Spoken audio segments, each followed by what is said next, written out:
Mason Carter sat quietly in the back corner of a bustling Driftwood coffee shop, the hum of espresso machines and the murmur of early morning chatter all around him. On the surface, everything looked like business as usual. Customers waited in line, some tapping impatient fingers on their phones, others reading news on tablets or catching up on texts. But Mason wasn't here for a latte or to enjoy the rustic charm of the reclaimed wood tables. He was here to observe. For the past few months, the store's numbers had been odd, not in terms of profit, which remained solid, but in the rhythm beneath it. Customer reviews had turned sour. Employees were leaving at a faster rate than ever before, and despite glowing reports from upper management, something in Mason's gut told him the truth was buried beneath the surface. This wasn't the company he had built. Disguised in a weathered hoodie, thick-framed glasses, and a scruffy beard, Mason looked nothing like the sharply dressed CEO who sat at quarterly meetings or gave keynote speeches about ethical leadership. That anonymity was intentional. He had acquired Driftwood Coffee nearly a decade ago, when it was a struggling local brand with only 3 locations. Since then, it had grown to 15 stores, each supposedly operating under the same core principles: respect community and integrity. But the growing success had come with distance. Mason hadn't met every employee. He hadn't walked every floor. Somewhere along the way, he'd stopped seeing the details, and now he was here to find them again. This particular location had the highest staff turnover rate in the entire franchise. It was no accident. He chose it for his unannounced visit. From the moment he walked through the doors, something felt off. The energy was brittle, like a rubber band stretched too tightly. A young cashier greeted him with a mechanical smile, her eyes tired, her voice drained of warmth. Mason ordered a plain black coffee, intentionally keeping it simple so he could linger near the pickup counter without drawing attention. As he waited, he noticed the staff behind the counter working with robotic precision. Each of them focused on their tasks, avoiding eye contact, as if going through the motions of a script they no longer believed in. The environment lacked joy. It lacked safety. And then Mason saw him, Todd, the store's manager, pacing like a predator just behind the espresso machine. Todd was tall, broad-shouldered, and looked like he belonged more in a boardroom than behind a coffee counter. But there was nothing professional about his behavior. He stood towering over a young barista named Evan, who couldn't have been more than 20, nervously fumbling with the milk steamer. "What the hell is wrong with you?" Todd barked loud enough for customers to hear. Mason felt his stomach tighten. Evan didn't respond. His hands trembled as he tried again. Todd leaned in closer, his voice sharp and full of disdain. 3 weeks, and you still can't make a damn latte. Maybe you're just not cut out for this." No one intervened. Other employees kept their heads down. Customers shifted awkwardly, pretending not to hear. Mason's coffee was ready, but he barely noticed it. He stepped aside, clutching the cup a little too tightly as he watched Evan try again, his cheeks flushed with shame. The humiliation was brutal and public. Todd grabbed the freshly made drink, took one sip, and spat it into the trash. Pathetic. "Do it over," he snapped before walking away without another word. Evan didn't argue. He simply nodded and turned back to the machine, visibly shaking. Mason's grip tightened. His instincts screamed to intervene, but not yet. If he revealed himself too soon, he'd never see the full scope of what was happening here. He needed to witness the truth, no matter how uncomfortable it was. For the next hour, Mason didn't move. He sat near the pickup counter, sipping lukewarm coffee and pretending to scroll through emails, but his eyes tracked Todd's every move. The manager continued his reign of fear, snapping at a cashier named Grace when she miscounted change hovering over Carla in the kitchen and criticizing every minor misstep. There was no coaching, no teaching, no leadership, just fear, and no one challenged him. Not because they didn't care, Mason realized, but because they couldn't afford to. Jobs like these were hard to come by. Most of the staff looked like they were just trying to survive the day, but that was about to change. Because Mason Carter wasn't just another face in the crowd, he was the man who owned Driftwood Coffee, and tomorrow everything was going to be different. Mason returned to the Driftwood Coffee location the next morning, long before the sun had fully risen. The street lamps still glowed dimly, casting amber light on the sidewalk as he approached the store's entrance, this time not as a customer, but as a newly hired barista named Matt. He had called in a few favors from the HR department the night before, ensuring that his application slipped quietly through the system and that no one at this specific store would suspect a thing. His onboarding paperwork had been processed under a generic alias, and his first shift was scheduled for that very morning. There was no fanfare, no special welcome, just another face showing up to clock in. That was exactly how Mason wanted it. Inside, the mood was no different than it had been the day before. Tense quiet drained Grace. The cashier was already behind the counter, prepping the register, her eyes bleary and her posture stiff. Evan stood beside the espresso machine, his face pale and shadowed with exhaustion. Carla, barely visible from behind the counter window, moved slowly through the back prep area, her motions sluggish and mechanical. No one greeted one another with anything more than a nod. There was no laughter, no idle banter. The atmosphere felt like a powder keg waiting for a spark. As Mason stepped inside and introduced himself, his voice low and casual, Grace barely glanced up from the till. "Welcome," she said simply, then turned back to her numbers. That spark arrived exactly 12 minutes later when the front door flew open with enough force to rattle the frame. Todd had arrived.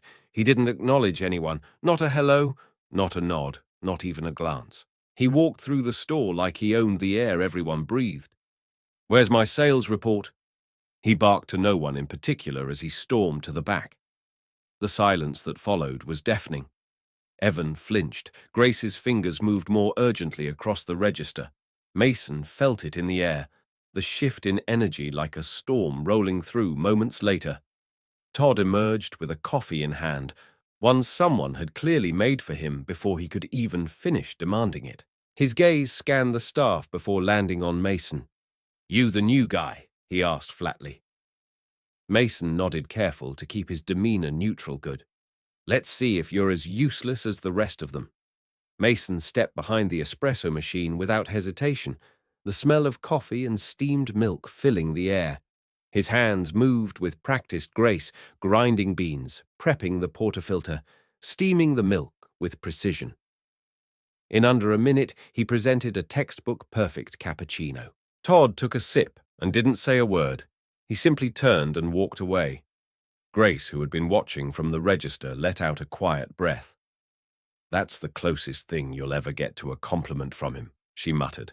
But Mason wasn't interested in compliments. He was watching, listening, measuring. And what he saw was worse than he had anticipated. Todd didn't just manage through pressure, he ruled through fear. He gave no guidance, no support. When a mistake was made, it wasn't corrected, it was weaponized. Every moment in the store felt like it teetered on the edge of collapse, held together only by the sheer will of employees trying not to get fired. As the shift continued, more red flags appeared. Mason noticed that the staffing schedule was a mess. People being asked to double shift with no warning breaks being skipped and tension rising each hour. Grace mentioned almost in passing that they were constantly short-staffed, but that Todd refused to hire more help. "He says we need to toughen up," she whispered. The register came up short again, a few dollars here and there, not enough to sound alarms, but enough to draw concern. Mason saw Grace double and triple-check the receipts, her face clouded with unease. She said nothing aloud, but her eyes kept flicking toward Todd's office door. Carla, when criticized for a slightly overcooked muffin, looked like she might cry. Mason stepped in to remake the pastry himself and hand it off to the customer. Todd sneered at him. "You don't fix their screw-ups," he muttered under his breath. "You make them learn the hard way." That was the final signal Mason needed. This wasn't a one-off bad shift.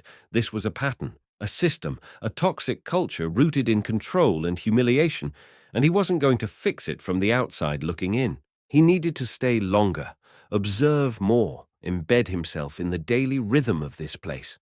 There was a truth buried beneath Todd's dominance, and Mason was going to find it, not just for the sake of this location, but for every Driftwood coffee store that might be suffering in silence. The time for passive observation was over.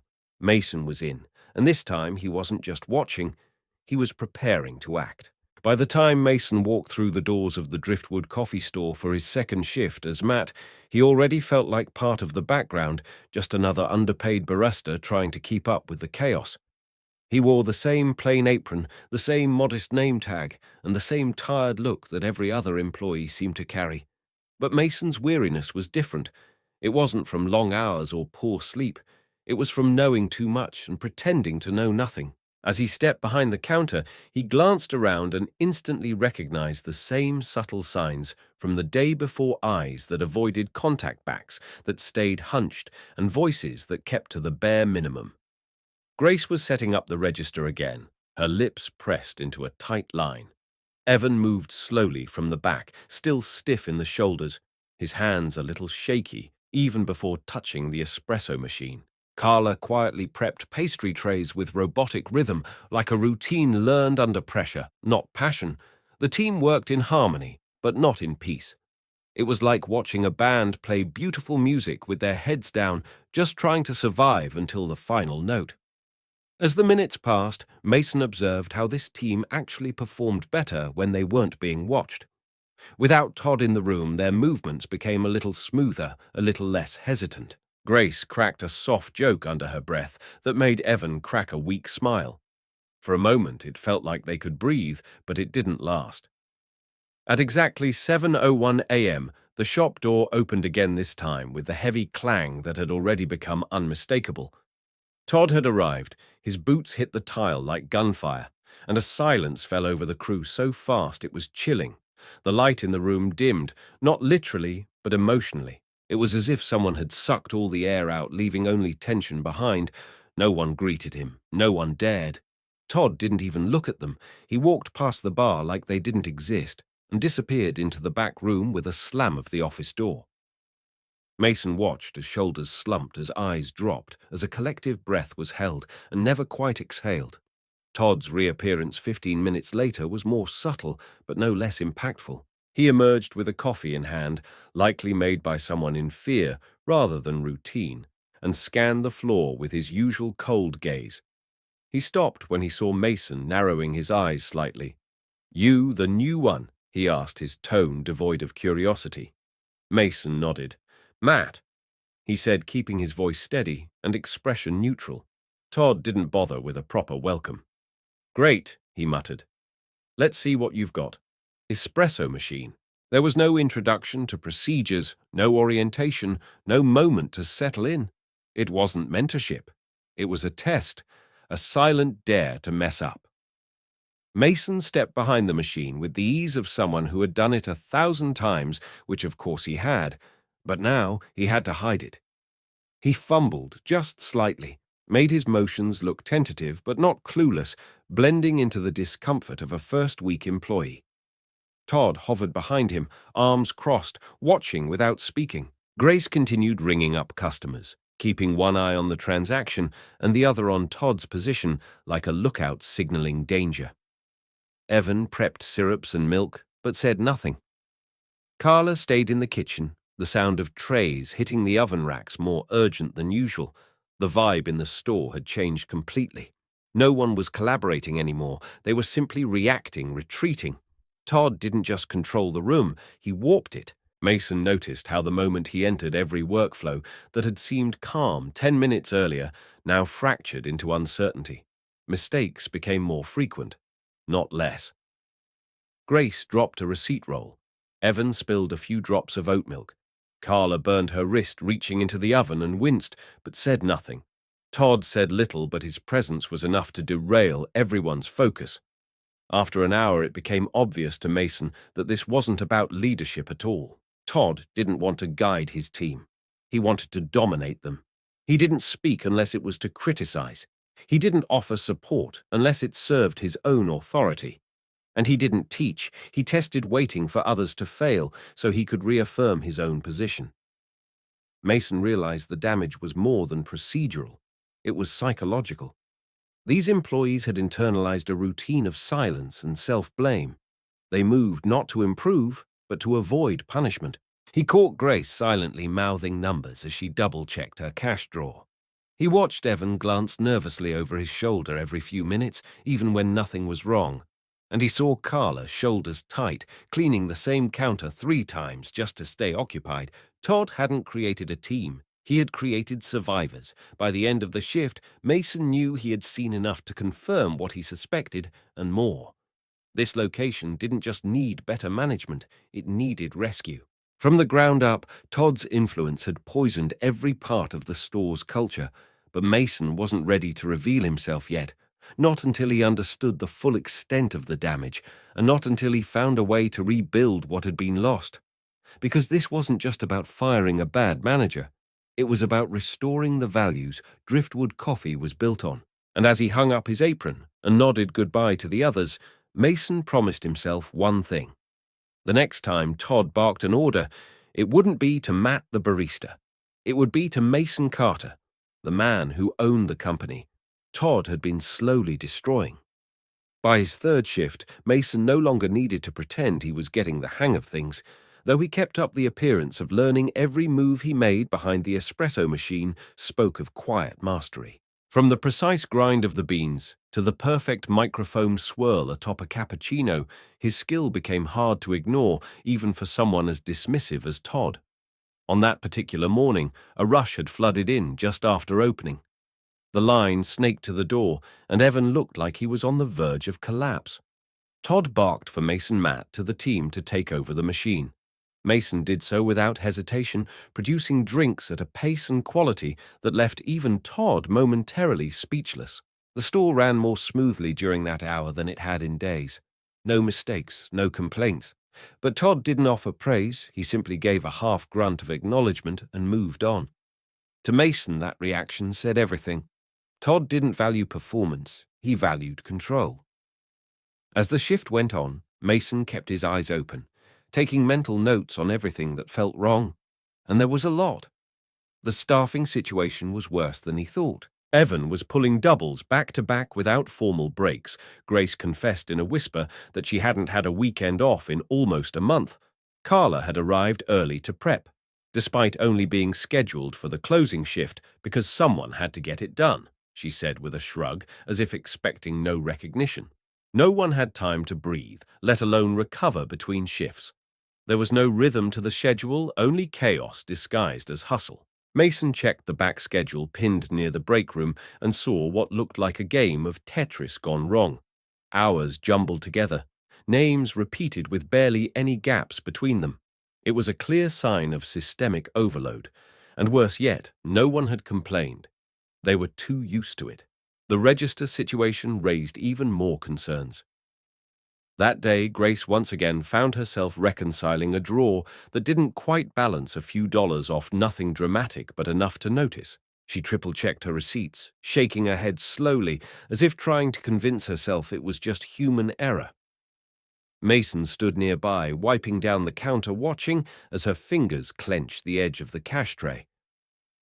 "It's been happening more often," she murmured when Todd wasn't within earshot. "I keep thinking it's me." But Mason knew better. These weren't accidental mistakes. They were small, calculated inconsistencies, just enough to avoid suspicion, but frequent enough to build a pattern. And they only ever happened on Todd's shifts. That kind of consistency wasn't coincidence. It was a red flag. And for Grace, it wasn't just about math. It was about self-doubt being weaponized. Todd's behavior remained consistent and cruel. With each passing hour, he made it clear that nothing anyone did would be good enough. When Grace miscounted change for a customer, Todd loudly corrected her in front of the entire store. "Are you blind or just bad at math?" he snapped. Snatching the bills from her hand and redoing the transaction himself with exaggerated gestures, Grace stood frozen. Her face flushed, her jaw clenched. Carla didn't fare any better. A tray of scones came out slightly overbaked, and before she could explain, Todd called her useless and demanded she remake the batch like someone with a functioning brain. He added, "No one intervened." Evan kept his head down, pouring shots like a machine. Grace blinked rapidly, but said nothing, and Carla simply disappeared into the back, returning minutes later with a hollow look and fresh dough. Mason watched it all, every blow, leaving a deeper mark on the team's already fragile spirit. There was no collaboration here, no sense of shared purpose, only survival. The employees weren't working together, they were dodging Todd's moods. Every task was done with caution, not confidence. Every mistake, no matter how minor, was punished harshly and publicly. Mason had managed people long enough to know the difference between high standards and toxic control. This was the latter. And Todd wasn't simply incompetent. He was strategic in his cruelty. He created confusion, then blamed his staff for not keeping up. He overloaded their schedules, then criticized them for being tired. He instilled fear, then questioned their lack of enthusiasm. It was a pattern Mason had seen in failing companies before, but never in his own until now. And the worst part was that none of the employees had even considered reporting it. They didn't believe anything would change. By the end of the shift, Mason had filled more than his mental notebook. He had confirmed the worst: this store was broken from the inside, and Todd, with his iron grip on every corner of the operation, had made himself untouchable. Mason could have fired him then and there, but that wouldn't fix the root of the problem. Not yet. He needed more evidence, more understanding, and most importantly, a plan for how to protect the team when the storm came. Because change wasn't just about removing one toxic manager. It was about rebuilding trust, and that would take more than one bold gesture. It would take a leader willing to start from the ground. Mason had walked in as Matt, a trainee barista, but soon he'd return as Mason Carter, and Todd wouldn't see it coming. The following morning, Mason arrived earlier than usual, slipping into the store just as the sky began to turn a hazy pink over the city skyline. He moved quietly, blending into the routine, exchanging nods with Evan and Carla, who were already prepping for the early rush, but it was Grace who caught his eye. She stood at the register, her hands moving faster than usual, her breath shallow as she counted out the bills. Mason watched her work in silence, noting the way her brow furrowed deeper with every calculation. Something wasn't adding up again. She ran the numbers once, twice, then a third time, her lips barely moving as she double-checked the math. Then came the sigh, that quiet, defeated exhale. Mason had heard before. It wasn't just a mistake, it was a pattern, a cycle she couldn't seem to break, and the weight of it was written across her face. Grace didn't say anything at first. She simply shut the drawer with a little more force than necessary, then turned back to the growing line at the counter, masking her anxiety behind a professional smile. But Mason had seen enough. Over the last several days, he'd noticed the register falling short by just a few dollars, never a large amount, never enough to draw immediate suspicion, but always during the same shifts, always under the same circumstances. He'd watched Grace take the blame silently, each time convinced the problem was her, and that's exactly what Todd wanted. That afternoon, while on a break, Mason slipped into the small office under the pretense of checking a schedule. He logged into the system using the credentials HR had set up for him and began pulling transaction records from the past 3 months. What he saw confirmed every fear he had. The shortages were real, and they were disturbingly consistent. The data told a story the staff had only felt. Whenever Todd was on duty, especially during open or close, there were gaps in the register that couldn't be explained away. Not just from one employee, but spread across multiple shifts. Mason ran comparison reports, matched them to digital timesheets, and layered them against manager logins. The connection was clear. Every financial discrepancy occurred when Todd had direct access to the register. And yet the numbers were small enough that they slid just under the radar of district audits. It was the kind of theft that depended on fatigue, silence, and fear, and Todd had cultivated all three with precision. Mason realized this wasn't just about mismanagement anymore. This was theft, and the employees weren't just victims of poor leadership. They were pawns in a system designed to keep them silent. Later that day, as the store settled into its mid-afternoon lull, Mason found a quiet moment to approach Grace again. She was organizing receipts in the back near the supply closet, her shoulders tense, her eyes scanning the numbers like they were some secret code she could never quite crack. Mason spoke low, keeping his tone neutral. Does the drawer always come up short when you're on shift? Grace froze. For a moment she didn't respond, then her voice came quiet and careful. I don't know what you mean, but her hands said otherwise. They clenched tighter around the papers, her jaw twitched slightly, and her eyes flicked not toward Mason, but toward the office door. That single glance told him everything she knew. Not the full scope, maybe, but enough to understand something wasn't right. Enough to fear what would happen if she said the wrong thing. Before Mason could speak again, Todd's voice cut through the silence like a blade. Grace in the office now. Her body tensed as if on instinct, like someone preparing for impact. She turned without hesitation and disappeared behind the door, leaving Mason to quietly follow her footsteps with his ears. The walls weren't thick, and the voices carried, "You're short again." Todd said, his tone low but loaded with pressure, "Are you sure you're counting right?" Grace's voice followed, barely audible. "I've counted 3 times. It doesn't add up." Then came the sharp exhale, the classic Todd deflection. "Maybe you need to pay more attention. I can't have this kind of mistake continuing. Understand?" There was a long pause. Then, "Yes, sir." Mason stood frozen behind the counter, jaw tight, the weight of everything finally landing on him. This wasn't incompetence, it was manipulation. Todd had built a system of fear so tightly woven that even the most capable employees questioned their own reality. He didn't just steal money, he stole confidence. He planted just enough doubt to keep his team looking inward, blaming themselves while he quietly skimmed from the margins. It was a tactic Mason had seen before in larger corporate scandals, leaders who used intimidation not just to control, but to conceal. And now it was infecting the company he had built with his own hands, but not for much longer. As Grace stepped out of the office, shoulders hunched, Mason met her gaze. He didn't say anything, not yet, but he let her see it in his eyes. The shift was coming. The silence would break, and soon, very soon, Todd would learn that the barista he dismissed as the new guy was actually the one person with the power to end it all. The store had just begun to settle into its familiar midday lull when Mason decided the waiting was over. The evidence was overwhelming. The pattern was undeniable, and the time for quiet observation had passed. Todd had crossed the line long ago, but now Mason was ready to draw one of his own. He moved through the store with silent determination, stepping past the pastry counter and the espresso station, walking with a purpose that no one else seemed to notice until he reached the back office door. Without knocking, he pushed it open. Todd looked up from his seat at the desk, confusion flashing across his face at the interruption. "You lost," he snapped, clearly irritated. Mason didn't flinch. He shut the door behind him, locking it with a quiet click.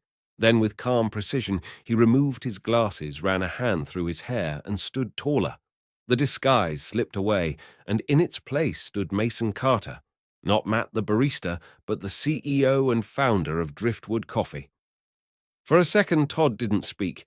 He blinked, mouth slightly open, trying to make sense of the shift in posture, the sudden confidence radiating from a man he thought he could command. "Excuse me," he muttered, voice cracking just slightly. Mason stepped forward, slow and deliberate. "You've been stealing from my company," he said plainly, the words slicing through the room with quiet force. Todd's face darkened instantly, anger bubbling beneath his skin.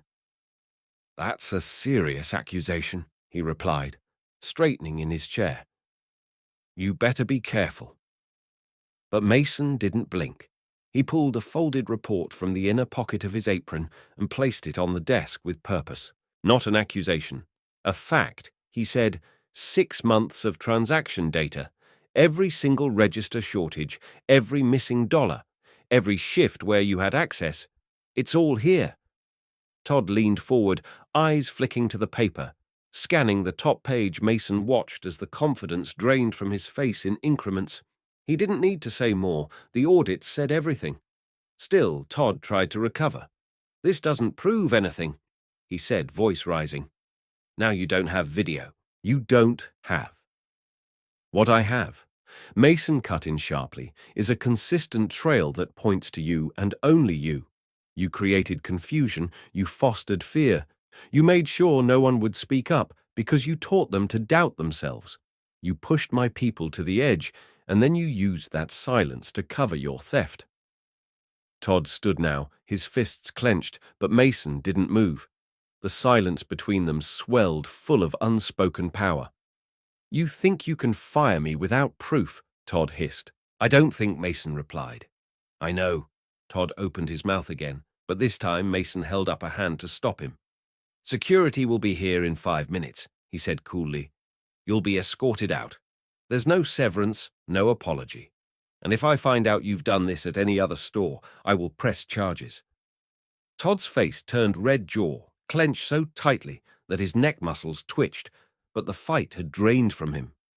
He looked down at the audit again, then back at Mason. "You're making a mistake," he said, almost as if it were a reflex. Mason didn't bother responding. He simply turned, unlocked the office door, and opened it to reveal the staff. Grace, Evan, Carla, and a few others gathered near the counter. They looked frozen, as if they'd heard just enough to understand what was about to happen. Mason stepped aside, letting the view of Todd fill the frame. "Todd is no longer your manager," he announced loud and clear, effective immediately. The air in the room shifted. The tension that had coiled around every shift, every breath, every silent glance, it all released in one heavy exhale. Grace stared, stunned. Evan blinked in disbelief. Carla's eyes filled with tears she didn't try to hide. For so long, Todd had been the force in the room that dictated their tone, their pace, their peace. And now he was nothing, just a man with a clipboard and a trail of broken morale. Todd stepped out into the main space, his jaw tight, as he realized no one was coming to his defense. Not a single employee looked at him with sympathy. Not one voice asked him to stay. He walked toward the exit with stiff, angry steps. And as the door finally closed behind him, silence lingered for just a beat. Then slowly the energy began to shift. The space felt lighter, like a long-held breath had finally been exhaled. Mason turned to face the team. He looked at each of them. Really looked. "Things are going to change," he said, steady and sincere. "Not just here, everywhere." The staff didn't respond right away. They were still processing, still waiting to see if this was real, but Mason saw it in their eyes. Hope, fragile, tentative, but present. And he knew that was enough for now. As the room eased into motion again, Mason stood off to the side, watching. He had exposed the rot at the core. Now the healing could begin. And for the first time in a long while, Driftwood Coffee didn't feel like a corporation. It felt like a promise, one he intended to keep. The office still smelled like burnt coffee and paper dust. When Mason stepped back inside, the echo of Todd's departure still hanging in the air, Grace followed him hesitantly. Her shoulders tense, her steps careful, as if she wasn't sure this moment was really hers to walk into. The office had always been Todd's territory, a place where fear lived behind a desk. But now, for the first time in years, it was quiet. Mason pulled out a chair and motioned for her to sit. She hesitated, then lowered herself into it, still clutching a handful of receipts like armor. Mason leaned back, folding his arms, and gave her a moment to settle. Then he spoke, not with the clipped authority of a boss, but with the calm conviction of a builder. "I know Todd put you in an impossible position, but that ends now. You've held this place together longer than anyone should have had to, and starting today, I want you to run it, not survive it. You're the new interim manager." Grace blinked, stunned into silence. Her mouth opened, then closed, then opened again. "Me?" she whispered. I've just been doing what I had to." Mason nodded. "Exactly. You've already been managing handling shifts, watching the numbers, covering for staff. You just never had the authority or recognition that changes today." There was a pause as Grace looked down at her lap, then slowly up again. Mason saw something flicker in her eyes, not just disbelief, but fear.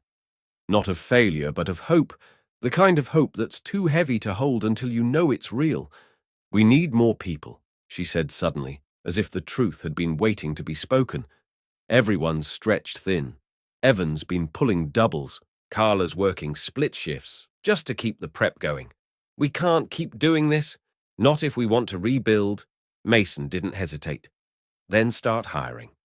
Today, you make the calls, you approve the schedules, you decide who's ready for more and who needs a break. Grace sat up a little straighter, her voice steadied. Can I talk to corporate about wage caps, some of the positions you don't go through? Corporate, Mason interrupted gently. You go through me. That made her freeze again. Wait, what? He reached into the drawer, pulled out a small notepad, and scribbled a number on it. This is my direct line. If anything stands in your way, systems red tape, people you call me. No middle management, no more waiting, no more silence. Grace stared at the paper for a long time, then took it with both hands like it was something sacred. It wasn't just contact info. It was a lifeline. Proof that someone was finally listening. Outside, the sound of grinders and frothing milk machines filled the space again. But in that office, something was shifting more than job titles, more than procedure. Grace took a breath and stood the paper still clutched in her hand. If we're going to fix this place, I'll need at least 2 more baristas and a prep person. And we need to update the cleaning rotations everyone's doing. Triple duty right now. Mason nodded. Done. She nodded once then again, like she was convincing herself it was okay to believe this. I won't let it fall back to what it was, she said softly. Her voice didn't shake anymore. Good. Mason replied, because I know you won't. As Grace stepped out of the office, something in her posture had changed. Her shoulders were still tired, but no longer burdened. There was direction now. Intention.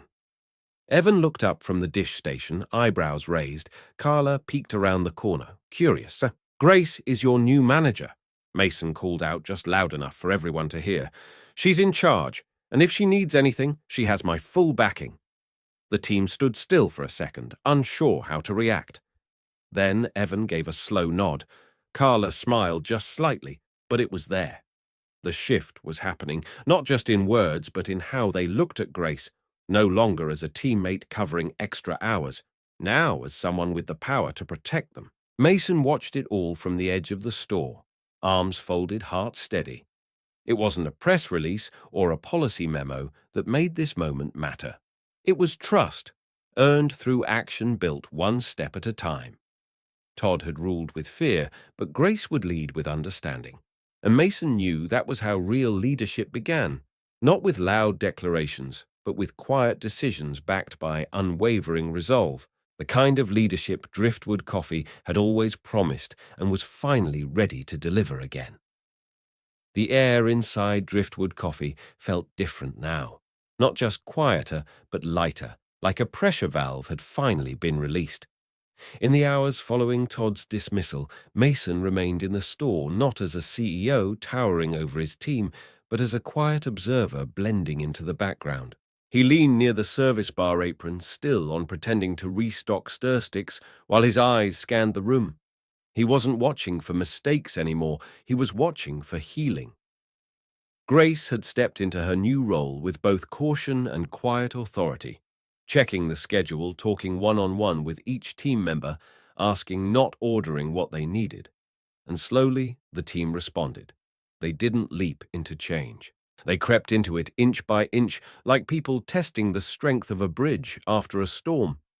Mason gathered the team together before the lunch rush, not in the back room or behind closed doors, but right there in the open by the front counter, where customers could still see them working together as one. There are going to be changes, he said, his voice steady but warm. No more impossible shifts, no more intimidation, no more silence. If something isn't working, Grace will listen. And if she needs backup, she comes straight to me. The room stood still, not because of fear, but because of something rarer. Clarity. Mason wasn't asking for perfection. He was offering protection.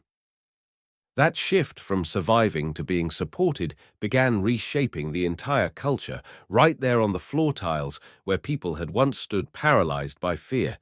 What happened next wasn't dramatic. It was subtle, gradual. like the first cracks of sunlight after a long night.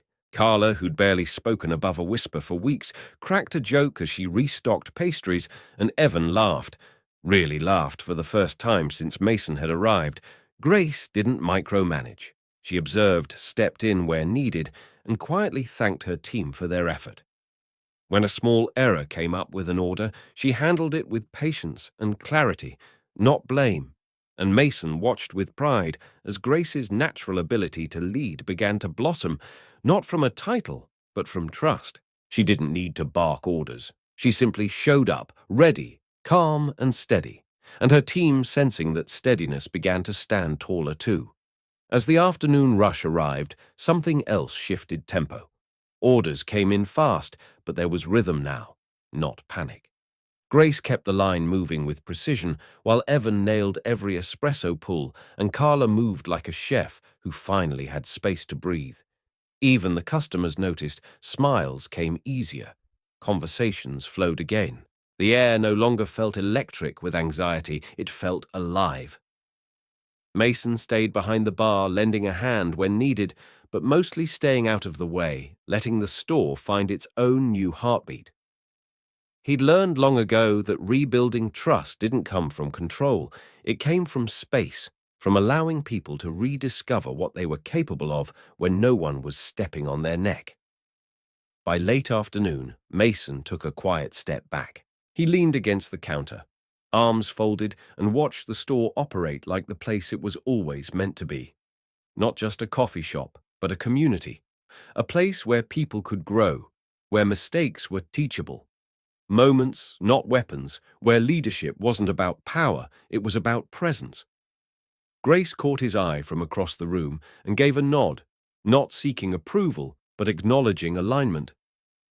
Mason returned it with a small smile. She didn't need him to steer anymore. She had it. And the team knew it too.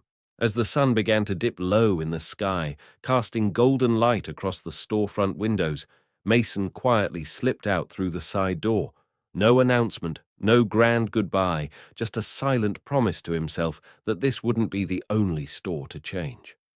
What had happened here, this soft but powerful shift, had to ripple outward. Because Driftwood Coffee had never been about just coffee, it had been about people. Somewhere along the line that had been forgotten. But now, thanks to a team that refused to break, and a leader who rose from within them, the culture was beginning to remember. And that was only the beginning.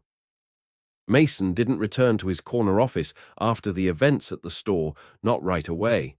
Instead, he packed a small bag, ditched his title, and began visiting other Driftwood Coffee locations. No announcements, no scheduled inspections, just unannounced walk-ins wearing plain clothes and a neutral expression. He wanted to feel the floor under his shoes again, the hum of the espresso machines, the rhythm or lack thereof of how the teams moved. What he found was both familiar and devastating. In store after store, the patterns repeated, staff working double shifts without complaint managers, barking orders instead of coaching, a palpable sense of unease in the air. Not every store had a Todd, but too many had someone close.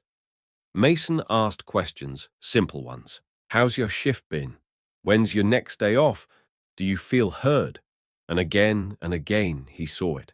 The hesitation, the glance toward the back office, the careful, guarded tone. Not because they didn't care, but because they didn't believe anyone was listening. Back at headquarters, Mason called an emergency meeting with his executive team. He didn't sugarcoat the agenda. This isn't a strategy session. He told them, this is a reckoning. Around the table sat the department heads who had helped scale Driftwood Coffee from a regional brand into a recognized name. But now they were part of a system that had grown too fast, too top-heavy, and too disconnected. Mason placed a stack of reports on the table, employee schedules, register audits, exit interviews, and dozens of handwritten notes he'd quietly collected from staff across locations. Then he paused, letting the weight of silence press down. We built this company to be better, he said. We've fallen short, and it's not just on the floor, it's here with us. The room stayed quiet. No one argued, because deep down they knew it was true.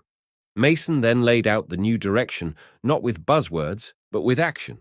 First, no manager would be promoted without completing a new leadership training program focused not just on operations, but on empathy coaching and ethical accountability. Second, every location would implement an anonymous feedback system, secure digital and reviewed personally by him every quarter. Third, a direct reporting channel would be established, bypassing district managers entirely if something's wrong. Mason said firmly, "I want to hear about it before it becomes a fire. We're too late to put out." There were murmurs of concern, questions about logistics, costs, compliance, but Mason waved them off. This isn't about what's easy. It's about what's right. Change didn't happen overnight, but it happened fast. Some managers embraced the new standards immediately relieved to finally have clear guidance and support. Others resisted clinging to their old ways, uncomfortable with transparency. Those who couldn't adapt were let go, quietly, respectfully, but decisively. Toxicity wasn't tolerated anymore, not from anyone. Mason returned to stores weekly sometimes to train, sometimes just to listen. Word spread. Employees began to speak up, not out of fear but because they finally believed someone would do something. Mason watched as store cultures began to shift slowly at first, then with real momentum. Walls were repainted, break rooms were stocked better, and team huddles became opportunities to connect, not just delegate. At Grace's store, the place where this all began, things flourished. She hired 3 new team members, updated workflows, and even implemented a rotating leadership rotation so newer staff could gain confidence. Other managers followed her lead. Driftwood Coffee didn't just recover, it evolved. Turnover rates began to drop. Customer satisfaction improved, and the brand's internal survey, once ignored, now came back with words Mason hadn't seen in a long time: respected, heard, hopeful. Mason didn't take credit. He knew this wasn't about him. It was about trust earned, slowly built consistently and held with care. It was about remembering the promise the brand was founded on: people first, coffee second. Late one evening, Mason walked into a Driftwood Coffee location tucked into a quiet street on the far edge of the city. He watched a barista laugh with a co-worker while prepping drinks. There was ease in their posture, a kind of grounded joy in how they moved. Customers were smiling, orders flowed, and no one looked over their shoulder with fear. Mason stepped to the side, hands in his pockets, eyes soft with reflection. This was what it was always supposed to be. Not just a brand, but a culture. A space where people could grow led and be proud of what they built together. As he turned to leave, he glanced at the staff one more time. No one knew they were being watched, and for the first time in a long time, Mason didn't feel the need to step in. He knew they had it, and that meant Driftwood Coffee was home again. If this story moved, you don't let it stop here.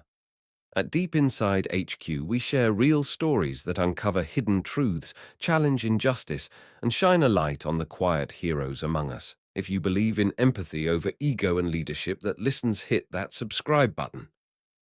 Leave us a comment. Your voice matters more than you think. And if someone in your life needs a reminder that change is possible, share this video with them. Together we can build a world where respect isn't a reward, it's the starting point.